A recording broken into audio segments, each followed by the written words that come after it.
கடாய் வச்சுக்கலாம், எண்ணெயை ஊற்றிக்கலாம், சோம்பு போட்டுக்கலாம், வெங்காயம் போட்டுக்கலாம். நல்லா வதக்கிட்டு ஒரு பச்சை மிளகாய் சேர்த்துக்கலாம், இஞ்சி பூண்டு பேஸ்ட்டு போட்டு நல்லா வதக்கிட்டு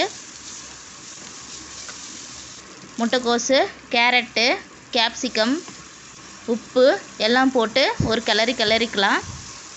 காய் நல்லா வதங்கினதுக்கப்புறம் தக்காளியை சேர்த்துக்கலாம். தக்காளியை நல்லா வதக்கிக்கலாம். நல்லா வதங்கினதுக்கப்புறம் இப்போது 1 டீஸ்பூன் கரம் மசாலா சேர்த்துக்கலாம். 1 டீஸ்பூன் மஞ்சள் தூள் சேர்த்துட்டு நல்லா வதக்கிக்கலாம். காய் நல்லா வதங்கணும். இந்த நேரத்தில் 2 முட்டை எடுத்து உடச்சி ஊற்றிக்கலாம். பெப்பர் கொஞ்சம் சேர்த்து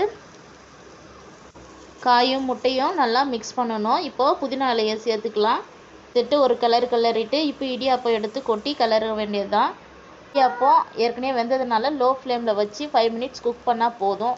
நமக்கு சுவையான எக் மசாலா இடியாப்பம் ரெடி ஆகிடுச்சு. நீங்களும் ட்ரை பண்ணி பாருங்கள், சூப்பராக இருக்கும்.